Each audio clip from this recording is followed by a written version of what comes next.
الحمد لله نحمده ونستعينه ونستغفره ونؤمن به ونتوكل عليه ونعوذ بالله من شرور أنفسنا ومن سيئات أعمالنا من يهده الله فلا مضل له ومن يضلله فلا هادي له ونشهد أن لا إله إلا الله وحده لا شريك له ونشهد أن سيدنا ومولانا محمدا عبده ورسوله فقد قال الله تبارك وتعالى في القرآن المجيد والفرقان الحميد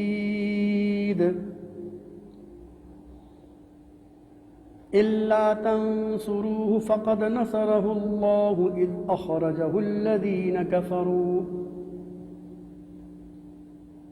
ثاني اثنين إذ هما في الغار إذ يقول لصاحبه لا تحزن إن الله معنا آمنت بالله صدق الله مولانا العظيم وصدق رسوله النبي الكريم ونحن على ذلك لمن الشاهدين والشاكرين والحمد لله رب العالمين.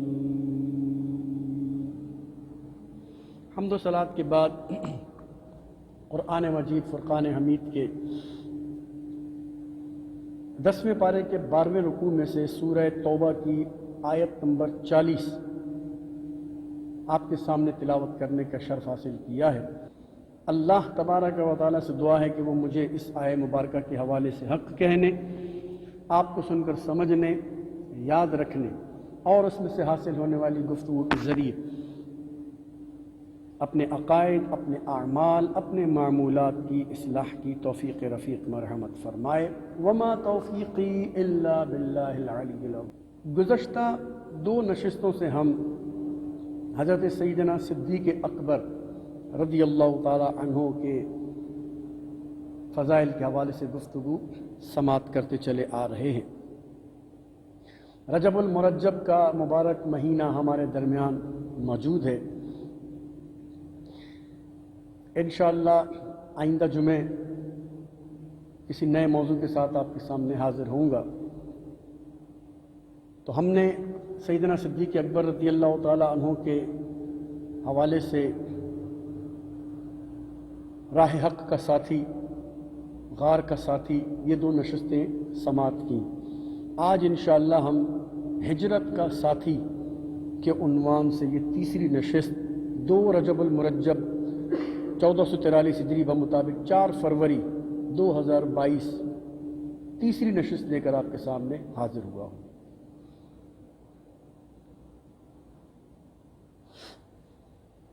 اللہ تبارک و تعالی مجھے اس حوالے سے حق کہنے کی توفیق دے. جیسا کہ ہم نے گزشتہ نشستوں میں عرض کیا کہ حضرت سیدنا صدیق اکبر رضی اللہ تعالی عنہ نبی کریم صلی اللہ علیہ وسلم کے ساتھ اسلام لانے کے بعد سے نبی کریم صلی اللہ علیہ وسلم کے ظاہری پردہ فرمانے تک ہر وقت ہر معاملے میں آپ کا ساتھ دیتے رہے. اب اس میں وقت کا ساتھ ہو، اپنی جان کا ساتھ ہو، اپنی معیت ہو یعنی اپنی جسم و جان کا ساتھ ہو،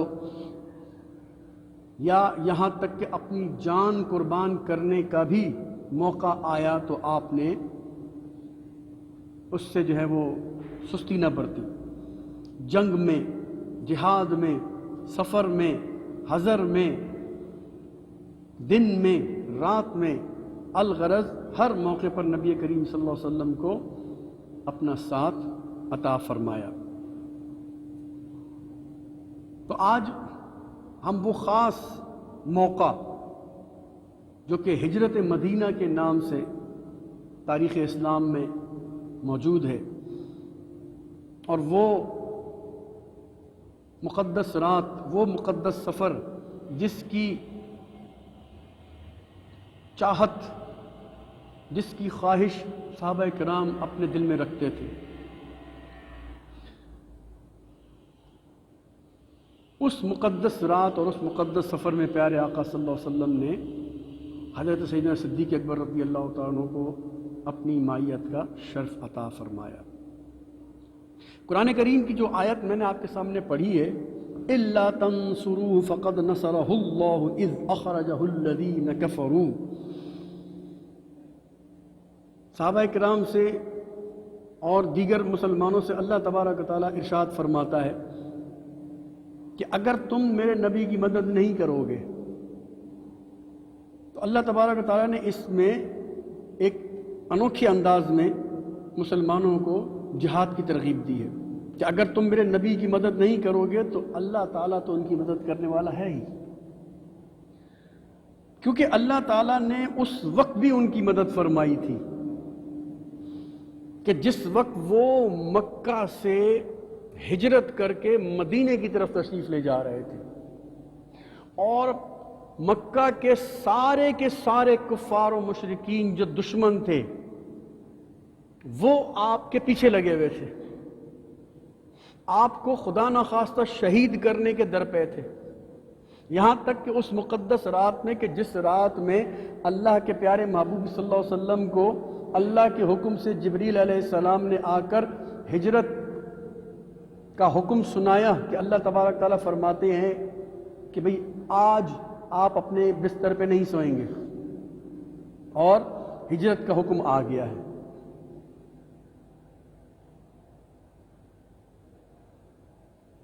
تو آپ اپنے بستر پہ نہیں سوئے بلکہ حضرت علی رضی اللہ تعالیٰ کو سلا دیا اور سیدنا صدیق اکبر رضی اللہ تعالیٰ کے گھر تشریف لے گئے۔ اس آیت سے حضرت سیدنا صدیق اکبر رضی اللہ تعالیٰ عنہ کی کچھ فضیلتیں ثابت ہوتی ہیں، وہ میں آپ کو منبر وار بتاتا ہوں، پھر ہجرت کا واقعہ سناتا ہوں۔ جب نبی کریم صلی اللہ تعالیٰ علیہ وسلم ہجرت کے لیے روانہ ہوئے تو ایک راستہ جو سیدھا مدینے کی طرف جاتا تھا، مثال کے طور پر میں آپ کو یہاں سے مثال دیتا ہوں کہ ایک شخص کو یہاں سے گارڈن کی طرف جانا ہے تو لازمی بات ہے وہ مسجد سے نکلتے ہی سیدھے ہاتھ میں مڑے گا اور سیدھا نکل جائے گا اور آگے جا کے گارڈن کا علاقہ آ جائے گا۔ لیکن اگر آپ بکرابڑی کی طرف چلے جائیں تو کوئی بھی یہ نہیں کہے گا کہ آپ گارڈن جا رہے ہیں، بلکہ یہی کہے گا یا تو آپ میرا ناکا جا رہے ہیں، یا آپ بہار کالونی جا رہے ہیں، یا آپ آگرہ تاج جا رہے ہیں، یا مہاجر کیمپ جا رہے ہیں، یا مولا مدد جا رہے ہیں، یا چاکی والا جا رہے ہیں۔ انہی طرف یہ راستے نکلتے ہیں سارے۔ تو نبی اکرم صلی اللہ علیہ وسلم نے وہ راستہ جو سیدھا مکہ سے مدینہ کی طرف جایا تھا وہ راستہ اختیار نہیں کیا، بلکہ اس کا الٹ راستہ اختیار کیا، تاکہ کفار و مشرکین اگر یہ سمجھیں کہ میں مدینہ کی طرف جا رہا ہوں تو وہ اس راستے پہ مجھے تلاش کرتے رہیں،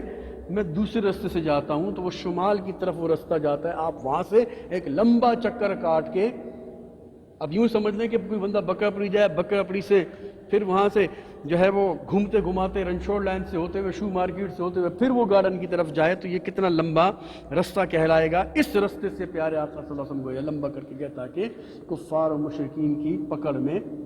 بظاہر نہ آئیں۔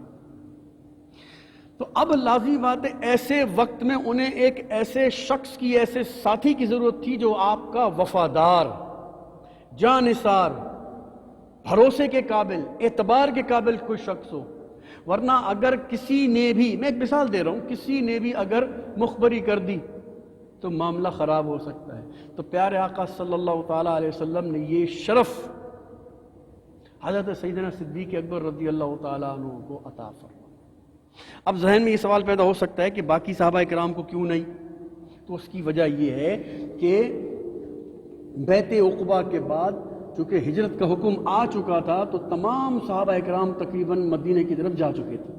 حضرت علی مرتضیٰ کریم اللہ تعالیٰ وجہ کریم اور حضرت سیدنا صدیق اکبر رضی اللہ تعالیٰ عنہ بڑے صحابہ کرام میں سے یہ دو بچے ہوئے تھے۔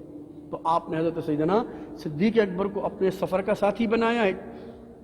ہجرت کا ساتھی بنایا، اور حضرت سیدنا علی المرتضیٰ کرم اللہ وجہہ الکریم کو پیچھے روکا کہ آپ میرے بستر پہ بھی سوئیں گے، اور صبح اٹھ کر جو میرے پاس گھر میں امانتیں رکھی ہیں وہ جن جن کی ہیں ان کو واپس کر کے پھر آپ بھی مدینہ تشریف لائیں گے۔ یہ دونوں بڑے شرف کے کام ہیں،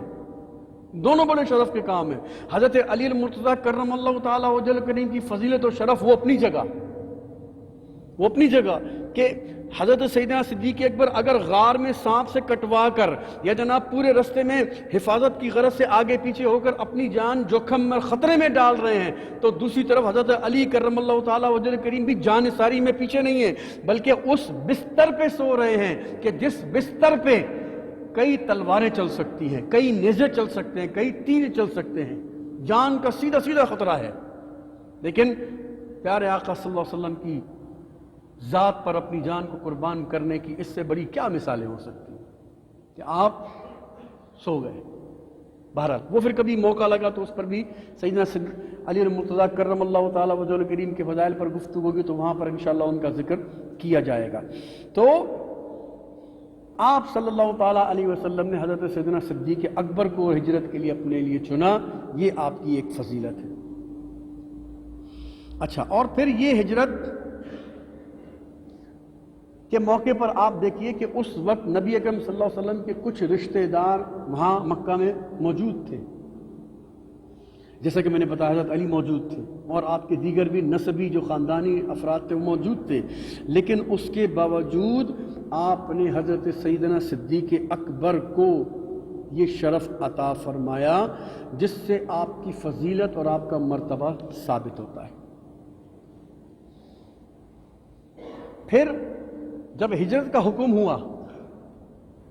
جو بیعت عقبہ کے بعد ہجرت تھی جس میں حضرت سید عثمان چلے گئے، حضرت عمر چلے گئے اور دیگر صحابہ کرام چلے گئے، لیکن حضرت سیدنا صدیق اکبر رضی اللہ تعالیٰ نے ہجرت نہیں کی تب تک جب تک رسول اللہ صلی اللہ علیہ وسلم کی طرف سے اجازت آپ کو نہ ملی۔ حالانکہ بیچ میں روایتوں میں یہ بات ملتی ہے کہ ایک مرتبہ ہجرت کے حوالے سے آپ صلی اللہ علیہ وسلم سے عرض کی کہ یا رسول اللہ یہ سب لوگ جا رہے ہیں، میرے لیے کیا حکم ہے، کیا میں بھی چلا جاؤں؟ تو پیارے آقا صلی اللہ تعالیٰ علیہ وسلم نے ارشاد فرمایا لا تعجل یا ابا بکر لعل اللہ یجعل لک صاحبا، کہ اے ابو بکر جلدی مت کر، ہو سکتا ہے اللہ تعالیٰ تجھے کوئی اچھا ساتھی سفر کا دے دے، سفر کا ساتھی اچھا سا تمہیں مل جائے، تو ابھی جلدی مت کرو۔ اب حضرت سیدنا صدیق اکبر رضی اللہ تعالیٰ نے یہ سن کر چپ ہو گئے کہ ٹھیک ہے۔ کئی بار سوچتے رہتے ہیں کہ شاید اللہ کے رسول ہی میرے ہم سفر ہو، یا پھر جو لوگ بچ گئے ان میں سے کوئی میرا ساتھی بن جائے۔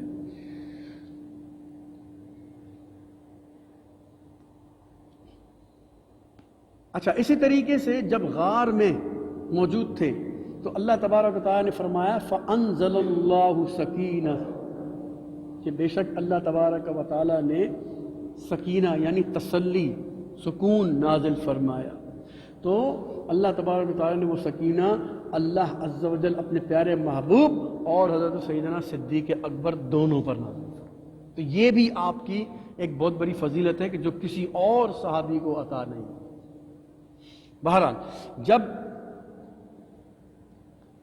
ہجرت کا حکم ہوا اور نبی اکرم صلی اللہ علیہ وسلم سے حضرت ابوبکر صدیق بار بار پوچھتے رہتے تھے، جیسا کہ میں نے ابھی عرض کیا، تو ایک رات حضرت بی بی عائشہ صدیقہ رضی اللہ تعالیٰ عنہ فرماتی ہے کہ نبی اکرم صلی اللہ تعالیٰ علیہ وسلم ہمارے گھر تشریف لائے، اور گھر میں آنے کے بعد پوچھا کہ گھر میں کوئی اور آدمی تو نہیں ہے؟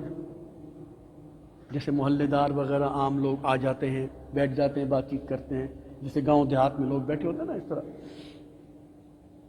تو ارشاد جب فرمایا کہ کوئی ہے تو نہیں، تو عرض کی گیا رسول اللہ نہیں کوئی بھی نہیں ہے، صرف میں ہوں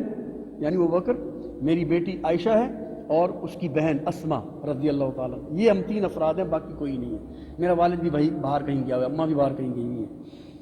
تو آپ صلی اللہ علیہ وسلم نے ارشاد فرمایا کہ اے ابو بکر، ہجرت کی اجازت مجھے مل گئی ہے اور ہجرت کا مجھے حکم دے دیا گیا ہے، اب میں کسی وقت بھی جا سکتا ہوں۔ تو عرض کی یا رسول اللہ صلی اللہ علیہ وسلم آپ کس کو ساتھ لے کر جائیں گے؟ کون آپ کے ساتھ جائے گا؟ سرکار صلی اللہ علیہ وسلم مسکرائے، فرمایا اے ابو بکر وہ تم ہو جس کے ساتھ میں جاؤں گا۔ حضرت بی بی عائشہ صدیقہ رضی اللہ تعالی عنہا فرماتی ہیں کہ یہ جواب سن کر حضرت سیدنا صدیق اکبر پر گویا وجد کی کیفیت طاری ہو گئی، تو ایک مستی طاری ہو گئی اور بے اختیار آپ کی آنکھوں سے آنسو نکلنا شروع ہو گئے، رونا شروع کر دیا۔ اور وہ فرماتی ہیں حضرت بی بی عائشہ صدیقہ رضی اللہ تعالی عنہ فرماتی ہیں کہ مجھے پہلی بار یقین ہوا کہ آدمی غم اور تکلیف کے علاوہ بھی خوشی میں بھی رو سکتا ہے۔ اس سے پہلے میں نے کسی کو روتے ہوئے نہیں دیکھا تھا، خوشی کے موقع پر بھی آنسو آ جاتے ہیں۔ یہ میں نے پہلی مرتبہ اپنے والد کی آنکھوں میں دیکھ کر مجھے یقین ہوا کہ خوشی میں بھی آدمی کے آنسو نکل آیا کرتے۔ اس کے بعد فرماتی ہیں کہ ہم لوگوں نے تیاری کرنا شروع کر دی اور سرکار صلی اللہ علیہ وسلم واپس گھر چلے گئے تاکہ شام کے وقت، رات کے وقت اندھیرے میں وہاں سے نکل کر آئیں۔ ہم لوگ تیاری کرنے لگے، سامان باندھنے لگے، یہ سب کچھ کرتے ہیں۔ جب رات ہوئی، مغرب کا وقت ہوا، عشاء کا وقت ہوا، پھر اس کے بعد نبی کریم صلی اللہ علیہ وسلم کو جب حکم دے دیا گیا کہ اب آپ یہاں سے نکلیں، تو آپ نے جب حضرت علی رضی اللہ تعالیٰ کو بلایا، پوچھا کیا صورتحال ہے؟ عرض کی یا رسول اللہ ان کفار مردودوں نے گھر کو چاروں طرف سے گھیر لیا ہے، ہر قبیلے کا ایک نوجوان جنگجو شخص، کسی کے ہاتھ میں تلوار ہے، کسی کے ہاتھ میں نیزہ ہے، انہوں نے چاروں طرف سے آپ کے گھر کو گھیرا ہوا ہے۔ آج ان کا پورا ارادہ ہے کہ وہ آپ کو شدید نقصان پہنچانا چاہیں گے۔ تو آپ نے فرمایا کوئی بات نہیں، تم میرے بستر پہ لیٹ جاؤ اور یہ امانت فلانے کی ہے، یہ چیز فلانے کی ہے، یہ چیز فلانے کی ہے، یہ چیز فلانے کی ہے، یہ فلانے قبیلے کے سردار کی ہے، فلانی ہے، یہ تمام امانتیں صبح اٹھ کر ان کے جو مالک ہیں ان کو سپرد کر کے پھر تم بھی میرے پیچھے مدینے پہنچ جانا، اب میں یہاں سے رخصت ہوں۔ آپ اپنے حجرے سے باہر نکلے، کیا دیکھتے ہیں کہ چاروں طرف جو ہے وہ مشعلیں روشن ہیں آگ سے اور وہ لائن سے کھڑے ہیں۔ تو پیارے آقا صلی اللہ تعالی علیہ وسلم زمین کی طرف جھکے اور وہاں سے مٹی اٹھائی اور سورہ یاسین کی آیت تلاوت کرنے لگے، وَجَعَلْنَا مِن بَيْنِ أَيْدِيهِمْ سَدًّا وَمِنْ خَلْفِهِمْ سَدًّا فَأَغْشَيْنَاهُمْ فَهُمْ لَا يُبْصِرُونَ۔ یہ فرما کر اس پہ دم کیا اور ایسے پھینک دی، اب جب پھینکی، اب اچانک ہوا کا ایک جھونکا آیا اور اس ہوا کے جھونکے نے اس مٹی کو گھمایا ایسے، تو پورے گھر کے چاروں طرف جو لوگ تھے وہ مٹی کے ذرات سب کے سروں پر جا کر گرے۔ اسی وقت سارے کے سارے اندھے ہو گئے، ان کی آنکھوں پر پردہ، اور نبی اکرم صلی اللہ تعالیٰ علیہ وسلم یہی سورہ یاسین کی آیتیں پڑھتے ہوئے ان کے پاس سے گزرتے ان کا گھیرا توڑ کر باہر نکل آئے اور حضرت سیدنا صدیق اکبر رضی اللہ عنہ کے گھر کی طرف تشریف لے گئے۔ وہ بالکل پہلے سے تیار بیٹھے تھے، چنانچہ فوراً جو بھی سامان تھا وہ اٹھایا اور اونٹنی وغیرہ جو بھی سفر کا سامان تھا وہ لے کر شمال کی جانب، جیسے میں نے کہا مدینے کے راستے پہ نہیں، اس کی مخالف سمت میں چل پڑے۔ اب وہ جو مکان کے باہر کھڑے ہیں وہ سارے کے سارے انتظار میں کھڑے ہیں کہ ابھی آرڈر ملے اور ہم لوگ دھاوا بول دیں اور جو ہم کاروائی کرنے آئے وہ کر ڈالیں۔ تو کسی نے ان میں سے کہا کہ یار جلدی کرو، ابھی ہم نے جو ہے نا وہ حملہ کرنا ہے اور محمد صلی اللہ علیہ وسلم کے ساتھ جو بھی ہم نے معاملہ کرنا ہے وہ کر دیں۔ تو آس پاس کوئی بندہ کھڑا تھا، اس نے کہا بھائی کس کی بات کر رہے ہو بھائی؟ ہم نے کہا جی بھائی وہ آج ہم سب نے طے کیا، تمہیں پتہ ہم لوگ یہاں گھیرا ڈال کے کھڑے ہیں، آج ہم یہ کاروائی کر لیں گے اور محمد صلی اللہ علیہ وسلم کو شہید کر دیں گے۔ تو اس نے کہا تم شہید تو تب کرو گے نا جب وہ گھر میں ہوں گے، تو اس پہرا دینے والے نے کہا کیا گھر میں ہی تو ہیں؟ اس نے کہا بے وقوفو وہ تو ابھی ابھی تمہارے سامنے سے نکل کے چلے گئے، تم کو تو نظر ہی نہیں آ رہے، ہم تو سمجھے ابھی تم حملہ کرتے ہو، ابھی حملہ کرتے ہو، لیکن تم تو ایسے بت کے بت بنے کرے رہے۔ اس نے کہا جا جا بڑا تو کوئی نہیں نکلا، اگر کوئی نکلتا تو ہمیں نظر آتا، ایسے ہی باتیں کرتا۔ انہوں نے کہا جاؤ دیکھ لو۔ چنانچہ سب کے سب دروازہ کھول کے اندر داخل ہوئے، اور جا کر جب چادر اٹھا کے دیکھی تو کیا دیکھتے ہیں کہ حضرت علی رضی اللہ تعالیٰ بستر پہ سو رہے ہیں، اور پورے گھر میں نبی اکرم صلی اللہ علیہ وسلم موجود۔ اب وہ جناب تشویش ہو گئی، ایک ہڑبڑی مچ گئی، یہ کیا ہوا؟ سب جمع ہوا ہے، ڈھونڈو ڈھونڈو ڈھونڈو، ضرور وہ مدینے کی طرف گئے ہوں گے، ضرور وہ مدینے کی طرف گئے ہوں گے، چلو بھائی چلو ڈھونڈو۔ اچھا جتنی دیر میں یہاں خبر پہنچی اتنی دیر میں وہ وہاں سے نکل گئے، وہاں سے نکل گئے۔ ابو جہل نے کہا کہ ضرور وہ ابو بکر کے پاس گئے ہوں گے، چنانچہ وہاں سے دوڑے دوڑے دوڑے ابو بکر صدیق رضی اللہ عنہ گھر پہ آئے، وہاں بی بی اسما رضی اللہ تعالی عنہا موجود تھی۔ پوچھا ہاں بھائی کہاں ہے تیرا والد؟ انہوں نے کہا جی مجھے کیا معلوم، مجھے کیا پتا کہاں ہے، سچ بتا دے۔ ابو جہل آگے بڑھا، سچ بتا ورنہ اچھا نہیں ہوگا۔ اس نے کہا جی دیکھ لو، مجھے کیا معلوم کہاں ہے۔ جب آگے پیچھے دیکھا نظر نہیں آیا، اس نے پھر کہا آخری بار پوچھتے ہیں بتا دے ورنہ تیری خیر نہیں ہوگی۔ اس نے کہا جی مجھے نہیں پتا۔ اس ابو جہل کو اتنا غصہ آیا کہ اس نے ایک بہت زور سے گھونسا آپ کے چہرے پہ مارا، جس سے روایتوں میں ملتا ہے کہ آپ کا منہ زخمی ہوا، دانت بھی 2-3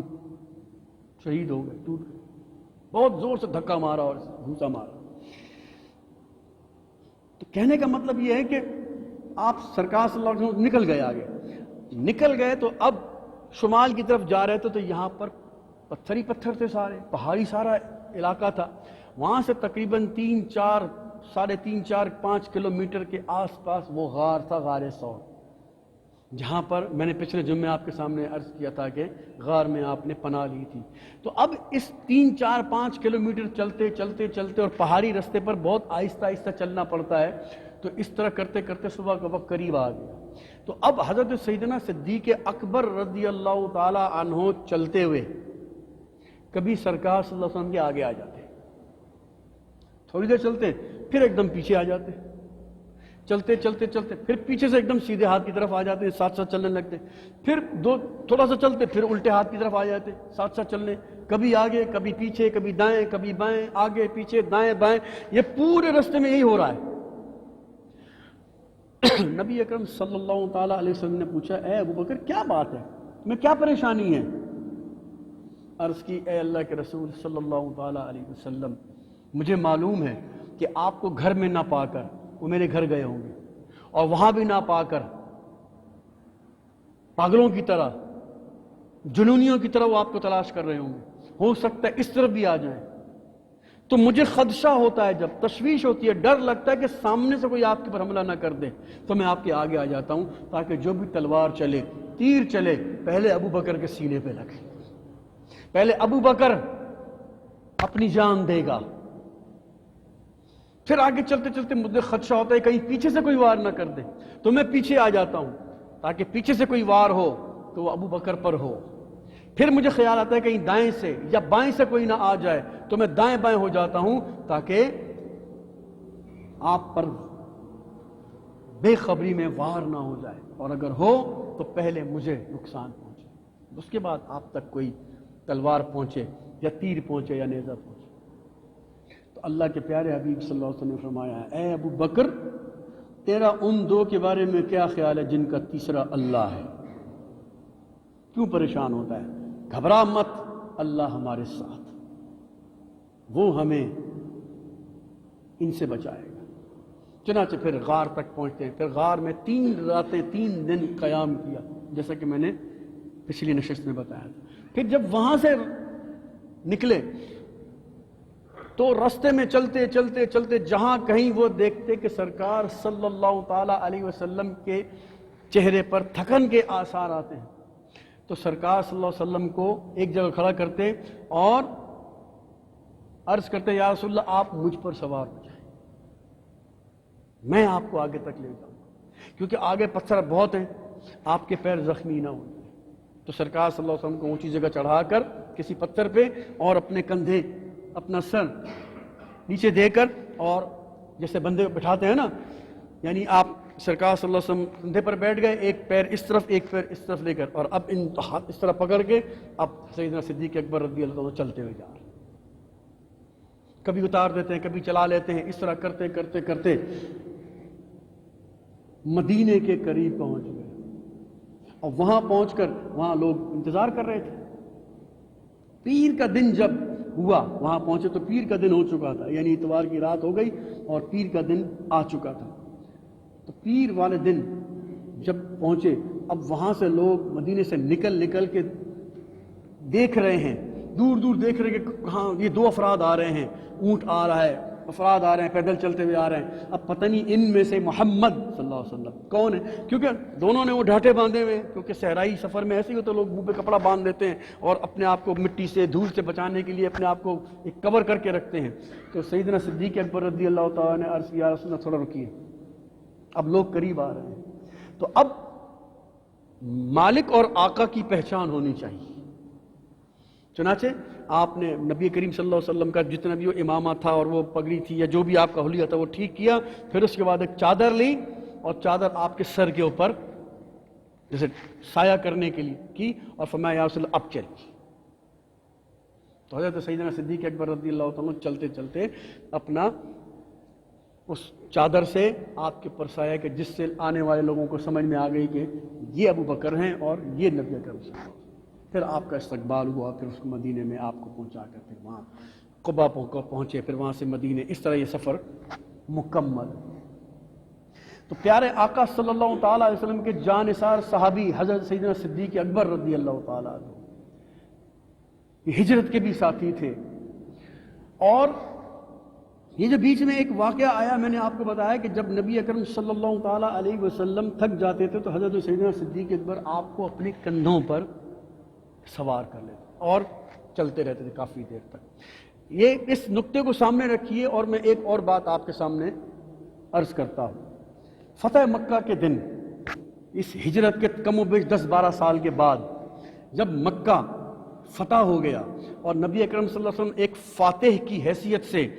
مکہ میں داخل ہوئے، تو مکہ میں جو خانہ کعبہ کے ارد گرد جتنے بھی بت تھے، صحابہ کرام علیہم رضوان ان کو توڑ رہے تھے، ہاتھوں سے دھکا دے رہے ہیں، کوئی کس طریقے سے کر رہا ہے، کس طریقے سے۔ کچھ بت ایسے تھے جو بڑی اونچائی پہ لگے ہوئے تھے، وہاں پر ہاتھ بھی نہیں پہنچتا تھا، اور نیزے کے ساتھ دھکا بھی دیتے اس کو تو وہ گرتے نہیں تھے۔ تو حضرت علی المرتضیٰ کرم اللہ تعالیٰ وجہہ الکریم نبی صلی اللہ علیہ وسلم کے ساتھ ساتھ سے آپ اپنے عصا مبارک سے بتوں کو دھکیلتے رہتے تھے، جو نیچے جتنے وہ ٹوٹ کے گر رہے تھے، تو جو اونچا تھا وہاں آپ نے سے مارا تو وہ ذرا کافی اونچا تھا۔ تو حضرت علی المرتضیٰ کرم اللہ تعالیٰ وجہہ الکریم نے عرض کی، یا رسول اللہ صلی اللہ علیہ وسلم ایک کام کیجئے، میں نیچے کھڑا ہوتا ہوں، آپ میرے کندھے پر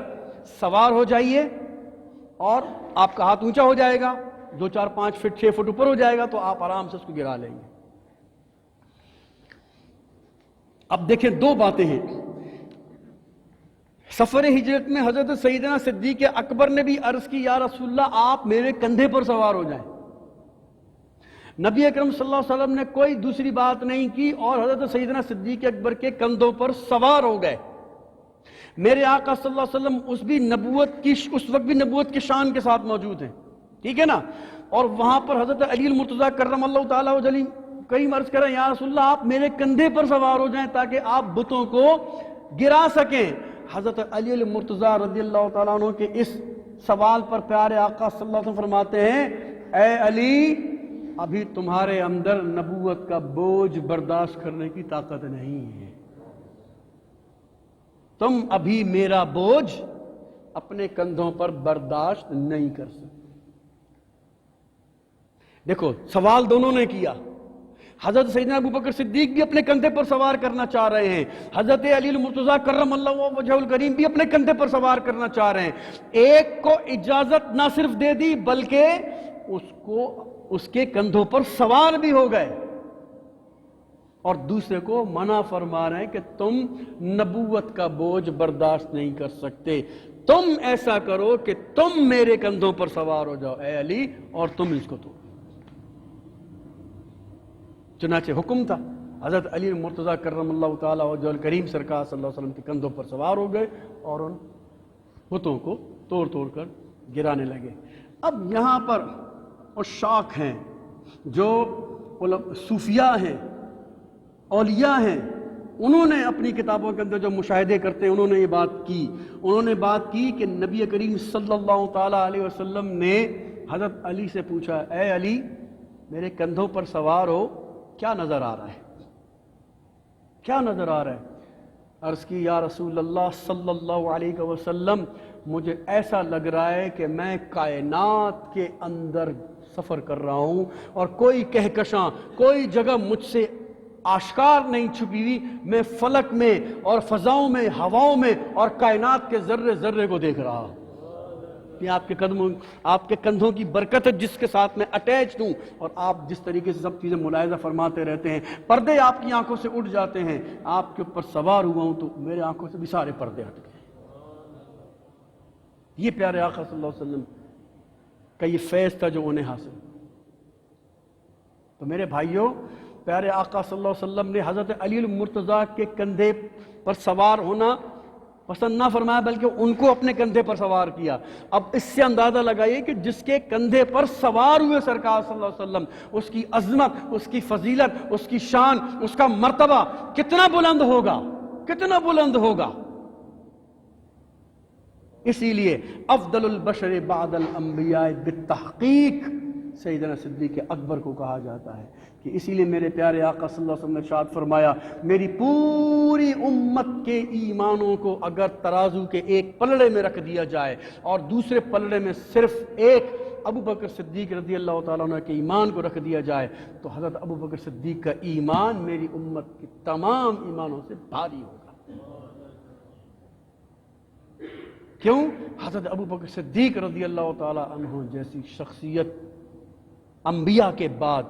اس دھرتی پر، اس زمین پر پیدا ہی، اور یہ شرف ان کو پیارے آقا و مولا صلی اللہ تعالیٰ علیہ وسلم کی